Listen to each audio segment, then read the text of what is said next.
Let me speak to you for a moment, not as a teacher, not as someone standing above you with answers, but as a human being who knows exactly how loud the inner conflict can get. If you're here, it's probably because you felt it too. That tension inside you. That quiet war that doesn't show on your face, doesn't make noise in public, but never really stops. The part of you that longs for peace, clarity and alignment with God. And the other part that keeps pulling you back to old habits, old reactions, old ways of thinking you swore you were done with. This is not about perfection. It's not about pretending you're strong every day. It's about honesty. About admitting that even when your spirit wants to rise, your flesh often resists. Sometimes aggressively, sometimes subtly. Sometimes it doesn't scream at you at all, it just whispers. And that whisper is often more dangerous than noise. You can love God deeply and still struggle daily. You can be spiritually awake and still feel tired. You can be committed to transformation and still feel moments of weakness, temptation, distraction, and doubt.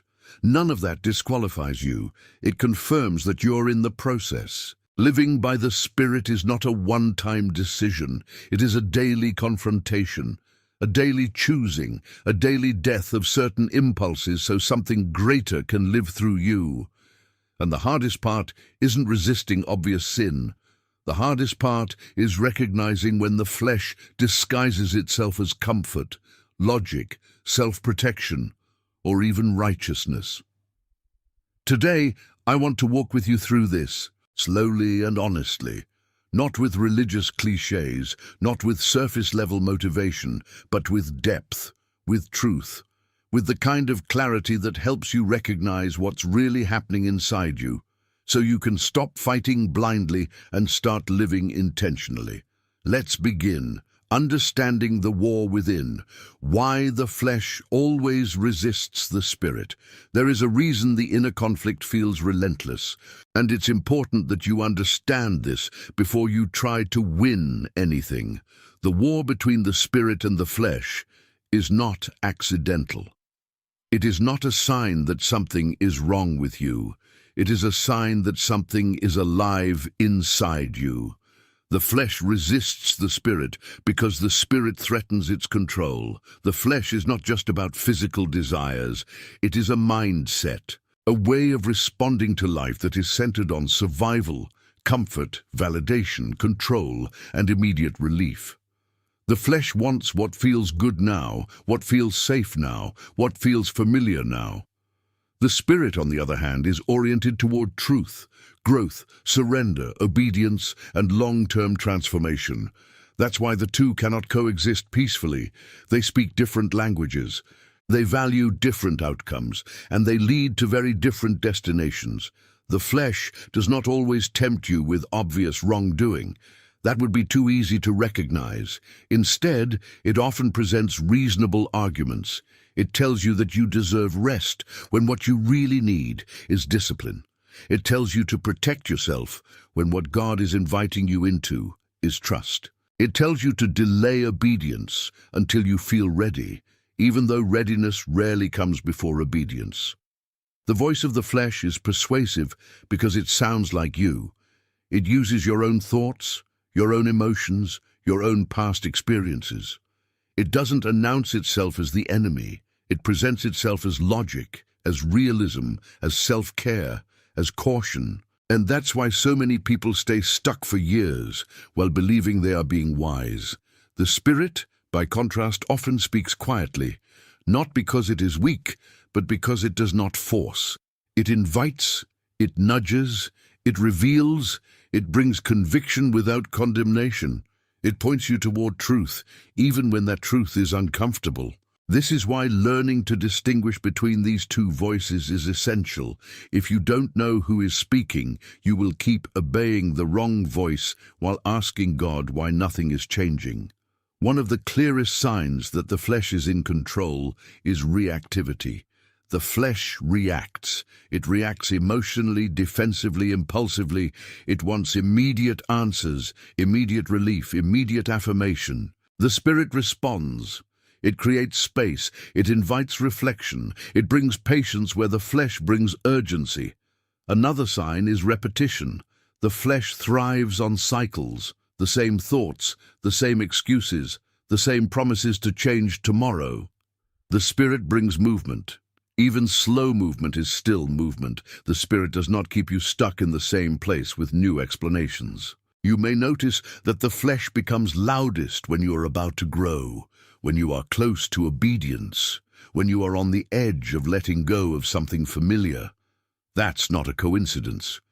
Growth always threatens what has benefited from your stagnation. This is why living by the Spirit requires awareness before effort. You don't overcome the flesh by trying harder in moments of temptation alone. You overcome it by understanding its patterns, its timing, its language. When you recognize the strategy, its power diminishes. And here is something important that many people misunderstand. The goal is not to silence the flesh completely. As long as you are alive, the flesh will speak. The goal is to stop letting it lead. Every day, there will be a voice suggesting the easier path, the safer reaction, the more familiar choice. Living by the Spirit means you acknowledge that voice without obeying it. You don't argue with it endlessly. You don't shame yourself for hearing it. You simply choose not to follow it. This is where discipline becomes spiritual, not mechanical. Discipline is not about forcing yourself into behavior. It is about training your attention, about learning which voice deserves your obedience. And this training happens in small moments, not dramatic ones. In how you respond when no one is watching. In how you think when you're tired, in whether you pause before reacting, in whether you obey, even when you don't feel inspired. The flesh wants feelings to lead, the Spirit asks for faith to lead. And faith is not a feeling, it is a decision to trust what God says over what you feel in the moment. There will be days when the flesh feels convincing, days when obedience feels heavy, days when the Spirit seems quiet. Those are not failures. Those are training grounds. Those are the days when your choice matters most, because you are not being carried by emotion. You are choosing alignment. Over time, something shifts, not overnight, not magically, but gradually. The flesh does not disappear, but it loses authority. Its voice becomes familiar, predictable, easier to recognize. The Spirit's voice becomes clearer, not because it gets louder, but because you've learned how to listen. Living by the Spirit is not about becoming flawless. It is about becoming anchored in truth, anchored in discernment, anchored in obedience, even when the inner noise persists. And the more consistently you choose the Spirit, the less power the flesh has over your direction, even if it still tries to influence your emotions. This is where transformation begins, not with dramatic victories, but with quiet, repeated choices that reshape who leads your life. Learning to recognize the voice of the flesh before it speaks through you. One of the most dangerous things about the voice of the flesh is not what it says, but when it says it. Most people think temptation arrives loudly, suddenly, with force. In reality, the flesh rarely waits for moments of obvious weakness. It watches, it studies you, it speaks when you're tired, when you're emotionally full, when you feel justified, when you feel lonely, when you feel misunderstood, when you feel like you've already done enough. The flesh is patient, and because it is patient, it is effective. The flesh doesn't usually push you to do something immediately destructive that would alert you. Instead, it invites you to small compromises, small shifts in thinking, small delays in obedience. It convinces you that nothing significant is happening, while slowly moving you away from spiritual sensitivity. One of the first signs that the flesh is speaking is justification. The flesh always needs a reason. It rarely says, "Do this because it's wrong." It says, "Do this because it makes sense." It wraps itself in logic, emotion, fairness, and self-protection. It tells you that your reaction is understandable, that your anger is justified, that your withdrawal is wisdom, that your silence is maturity.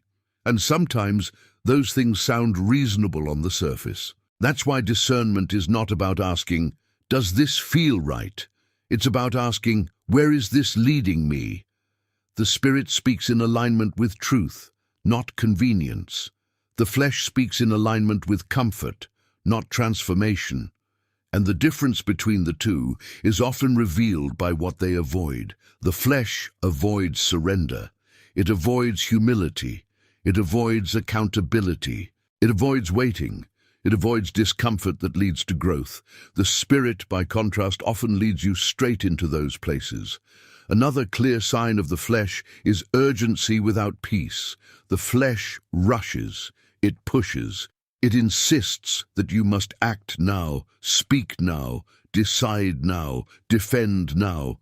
The Spirit can prompt action, but it does not produce inner chaos. Even when the Spirit leads you into something difficult, there is a strange steadiness beneath it, a quiet assurance that doesn't depend on outcomes. The flesh thrives on emotional spikes, high excitement, high frustration, high desire, high fear. In those moments, it becomes harder to hear anything else. That's why so many poor decisions feel right in the moment and heavy afterward. The flesh speaks loudest when your emotions are unregulated. This is why self-awareness is spiritual work.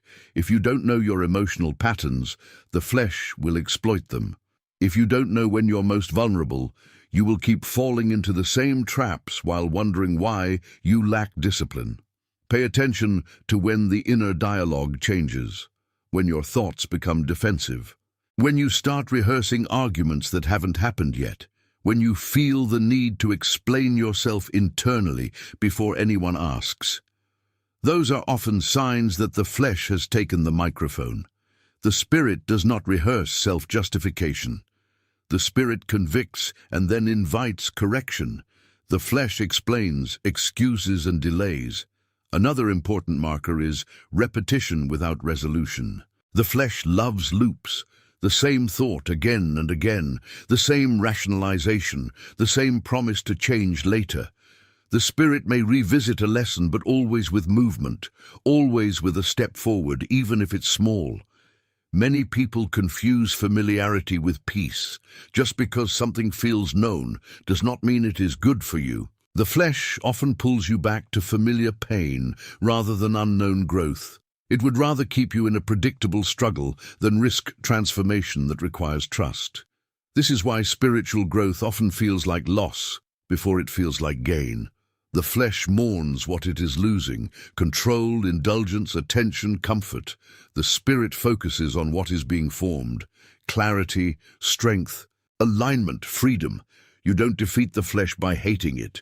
You defeat it by understanding it, by noticing its patterns, by observing how it speaks, by refusing to let it rush your decisions, by learning to pause. The pause is powerful. The pause creates space for the Spirit to be heard. The flesh hates pauses because pauses weaken impulsivity. Even a few seconds of stillness can break the momentum of temptation. Ask yourself different questions, not "What do I want right now?" but "Who am I becoming if I choose this?" Not "Do I deserve this?" but "Does this align with the life I'm being called into?" The Spirit speaks through alignment. The flesh speaks through appetite. Over time, as you practice awareness, something shifts. You begin to recognize the flesh earlier, before it fully forms a plan, before it hijacks your emotions, before it speaks through your actions. And when you recognize it early, you don't have to fight it intensely. You simply redirect. You choose not to feed it. And what you don't feed eventually weakens. This doesn't mean the flesh stops speaking. It means it stops leading. And that distinction changes everything. Responding to the flesh without letting it take control. There is a moment that comes every single day, sometimes many times a day, when you realize the voice of the flesh did not disappear just because you recognized it. This is where many people get discouraged. They think awareness should equal victory. They believe that once they understand the patterns, the struggle should stop. But that is not how this works. Recognition is not the end of the battle. It is the point where the battle becomes conscious. The flesh does not retreat easily. When it realizes it is no longer speaking unnoticed, it often changes strategy. It becomes quieter, more subtle, or more aggressive. Sometimes it shifts from temptation to accusation. It tells you that because the struggle still exists, you must not be truly spiritual. That voice is just as flesh-driven as temptation itself. Living by the Spirit does not mean you never feel the pull of the flesh. It means you no longer allow that pull to dictate your direction. And the way you respond in those moments matters more than how strong the temptation feels. One of the most important things to understand is this: you do not defeat the flesh by arguing with it. The flesh is excellent at debate. It can out-reason you when you are tired. It can out-emotionalize you when you are vulnerable. The more you engage it mentally, the more space you give it to operate. The Spirit does not argue. The Spirit redirects. This is why Scripture often speaks about walking by the Spirit rather than fighting the flesh. Walking implies movement, direction, continuity. You don't stop every few steps to argue with what's behind you. You keep moving forward. When the flesh speaks, your first instinct may be to suppress it, shame it, or panic. None of those responses are helpful. Suppression creates pressure. Shame creates secrecy. Panic creates impulsive reactions. The Spirit leads you into a different posture, acknowledgement without obedience. You can say internally, "I see this thought. I recognize this desire, but I am not required to act on it." That sentence alone can change everything, because many people live as if thoughts are commands and feelings are instructions. They are not. They are signals. They tell you something is happening, not something must be done. The flesh wants immediate action. The Spirit invites patience. When you slow down your response, you weaken the authority of the flesh. This is where discipline shows up in very practical ways. Not dramatic fasting or extreme measures, but daily practices that train your response time. Choosing silence instead of reaction. Choosing prayer instead of mental spirals. Choosing to step away instead of staying in environments that intensify temptation. The flesh hates interruption. Interrupt its flow, and it loses momentum. Another critical aspect is understanding that not every urge needs resistance. Some need redirection. Energy does not disappear, it moves. If the flesh is pulling you toward distraction, the Spirit may be inviting you into focus. If the flesh is pulling you toward indulgence, the Spirit may be calling you into purpose. If the flesh is pulling you toward escape, the Spirit may be asking you to face something honestly. Many people fail not because they are weak, but because they are misdirecting their energy. They try to eliminate desire instead of transforming it. Desire itself is not the enemy. Disordered desire is. The Spirit does not numb you. The Spirit orders you. This is why trying to live by rules alone eventually collapses. Rules can restrain behavior temporarily, but they cannot transform desire. The flesh will simply wait for exhaustion. The Spirit reshapes your inner landscape over time so that what once dominated you loses its appeal. But this reshaping requires cooperation. One of the hardest truths to accept is that the Spirit will not override your will. The flesh will try to. The Spirit will not. God does not force obedience, He invites alignment. And invitation means you can say no. Every time you say yes to the Spirit in a small moment, you strengthen your capacity to say yes in larger ones. Every time you delay obedience, even subtly, you strengthen the flesh's confidence that it can negotiate with you. Consistency matters more than intensity. You don't need heroic spiritual moments to defeat the flesh. You need faithful, repeated alignment, saying no when no one sees, choosing restraint when no one would blame you, obeying when it feels inconvenient rather than sinful. The flesh thrives on extremes, either indulgence or despair. The spirit thrives on steadiness.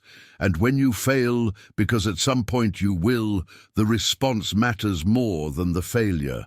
The flesh wants you to spiral into shame or apathy.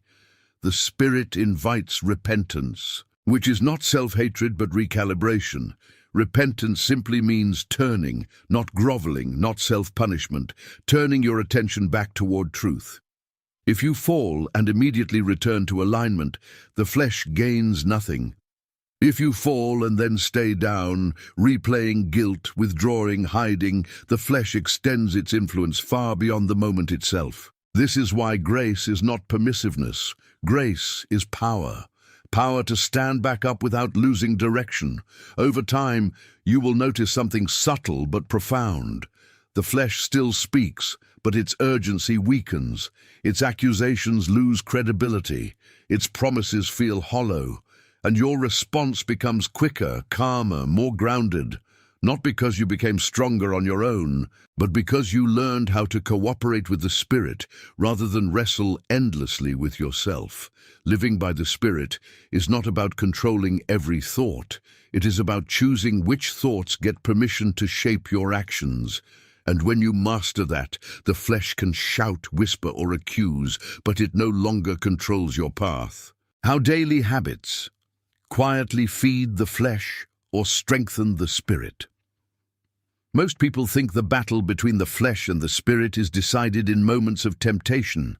In reality, those moments are only the surface. The real decisions are made long before temptation arrives, in the quiet patterns of your daily life, what you repeatedly expose yourself to, what you normalize, what you tolerate, what you excuse, what you practice without thinking.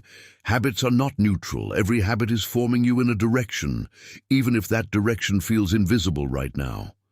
The flesh understands this deeply. That's why it doesn't always try to destroy you outright. It settles for slowly shaping your environment, your attention, and your rhythms until obedience feels unnatural and resistance feels exhausting. The spirit works the same way, but in the opposite direction. It does not usually demand instant transformation. It invites daily alignment, small, consistent practices that recalibrate your inner world until truth becomes familiar and obedience becomes natural. One of the most overlooked truths is this: you rarely rise to the level of your spiritual intentions. You fall to the level of your daily habits. You can sincerely want to live by the Spirit and still feel constantly defeated if your habits are training your flesh to stay dominant. Not because you are insincere, but because formation is happening whether you are aware of it or not. The flesh is strengthened by distraction. Constant stimulation, endless noise, scrolling without intention, filling every quiet moment with input. When your mind never rests, the spirit has little space to surface, not because God stops speaking, but because you've trained yourself not to listen. Silence is threatening to the flesh. In silence, unresolved thoughts rise. Convictions surface. Truth becomes harder to avoid. That's why many people stay busy, entertained, or mentally occupied at all times. It feels harmless. It feels normal. But over time, it dulls spiritual sensitivity. The spirit, by contrast, is strengthened by space, stillness, reflection. Even boredom can become sacred when you allow your inner life to breathe. You don't need hours of silence to begin. You need willingness to stop running from yourself. Another habit that feeds the flesh is emotional indulgence, replaying offenses, rehearsing conversations, feeding resentment, justifying bitterness. These habits feel passive, but they actively train your inner reactions. The flesh loves emotional loops because they keep you reactive rather than responsive. The spirit invites emotional honesty without emotional captivity. It allows you to feel without letting feelings govern you. But that requires awareness and practice. If you rehearse anger daily, Don't be surprised when patience feels foreign. If you rehearse fear daily, don't be surprised when trust feels difficult. What you repeatedly think about becomes easier to think about again. The flesh exploits this. The spirit redeems it. This is why renewing the mind is not poetic language, it is practical reality. Your mind is being renewed by something every day. The question is not whether renewal is happening, but in which direction. Habits also shape how you respond under pressure. When you are tired, stressed, or overwhelmed, you don't suddenly invent new behaviors. You default to what you've practiced. That's why spiritual formation must happen when things are calm, not only when things are hard. The flesh prefers reaction over intention. The spirit invites preparation. Daily habits like prayer, reading, reflection, physical discipline, and intentional rest are not religious obligations. They are training grounds. They shape your reflexes. They prepare you for moments when you won't have time to think. Even your physical habits matter more than you realize. Exhaustion lowers resistance. Poor boundaries weaken discernment. Neglecting your body does not make you more spiritual. It often makes you more vulnerable.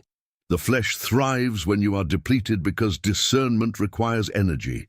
The spirit values stewardship of time, of energy, of attention, not perfection, but care. Another subtle way habits empower the flesh is through the people and voices you allow to influence you consistently. You may not notice the effect day to day, but over time, repeated exposure shapes your worldview. If you surround yourself with cynicism, indulgence, or constant complaint, living by the spirit will feel like swimming upstream. This doesn't mean isolating yourself from the world. It means being honest about influence. Influence is not neutral. The flesh grows stronger when you normalize what weakens you. The spirit strengthens through alignment. When your habits support what you say you believe, inner conflict decreases, not because the flesh disappears, but because it loses reinforcement. You don't need to overhaul your entire life overnight. That often feeds the flesh through pride or burnout. You need to choose one or two habits that create space for the spirit and commit to them consistently. Consistency reshapes desire. Over time, what once felt forced becomes natural. What once felt restrictive becomes freeing. Not because you became different overnight, but because formation did its work quietly. Living by the Spirit is less about dramatic breakthroughs and more about faithful rhythms. Small choices repeated daily carry more power than intense moments followed by neglect. And slowly, almost imperceptibly, you begin to notice something. Your reactions soften, your impulses slow, your discernment sharpens, your inner noise quiets. The flesh still speaks, but it no longer dominates your environment because you stopped feeding it, and what is not fed cannot rule. Living by the Spirit daily, alignment, not perfection. At some point in this journey, something quiet but powerful begins to shift inside you. You stop asking, "Why do I still struggle?"